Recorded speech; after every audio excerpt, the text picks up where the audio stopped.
suits, with a provocative display of leg thrust toward the camera. Why, Atlantic City's bathing beauties had nothing on them, even though Bert Parks had never placed a crown on any of their heads. Petite blonde Bethany stood at the extreme left with the most contrived smile she could muster. Next to her stood Cicely, with her flaming red hair, that perpetual pout on her lips, and a couple of extra inches to boot.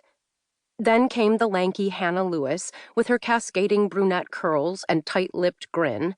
And finally, at the right of the picture, was the ringleader of the gin girls, Liddy herself. When she wore heels, she topped out at just under 6 feet. Many a Rosalie man and woman had been intimidated by her good looks and presence over the years, and her super-exclusive Rosalie Bridge Club was the envy of many a social climbing matron.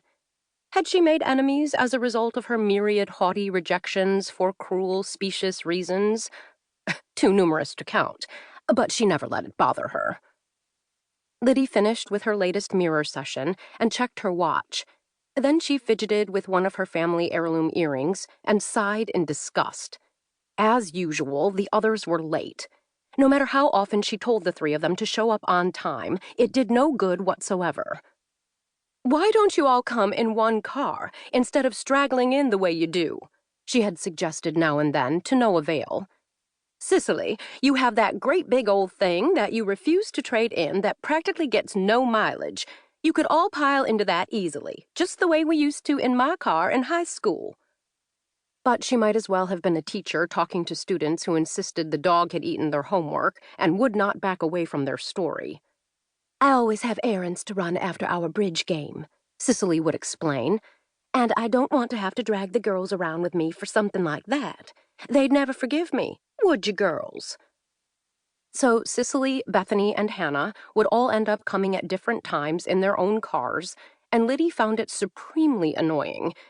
It was one of the few instances in her life in which she did not get her way.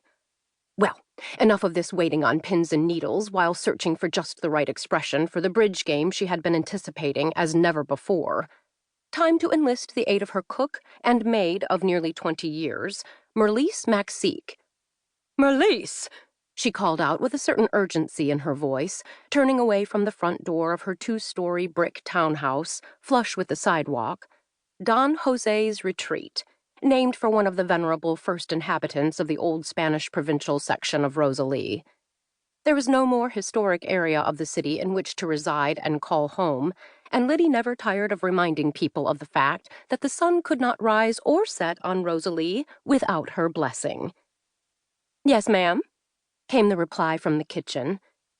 A second later, Merlise emerged from the swinging door in her starched gray uniform and tidy white apron, with an expectant yet submissive demeanor, and headed down the polished hardwood floor toward her employer. It was true that she was nearly 10 years younger than the 67-year-old Liddy and her friends, but that did not quite account for the snap to her step that Liddy especially lacked these days. This, despite the heavy lifting of domestic work she had done around the clock for decades.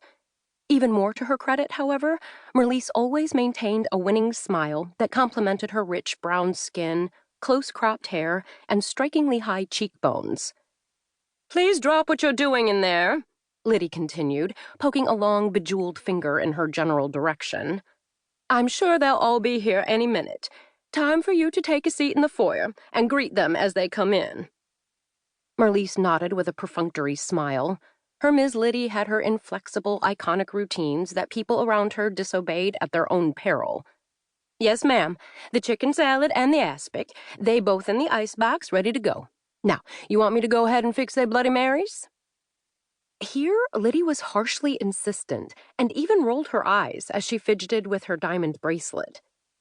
"Yes, but they've all been complaining lately you don't make them as strong as you used to. What's gotten into you? We don't call ourselves the gin girls for nothing, you know.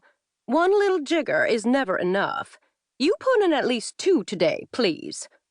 "None of them ever say anything like that to me," Merlise told her, sounding almost hurt by the accusation. "I've been fixing their drinks for years without a single complaint I ever hear." "That may be, but don't spare the shots," Liddy said, dismissing her with a wave of her hand. "The gin girls have their reputation to uphold. Now don't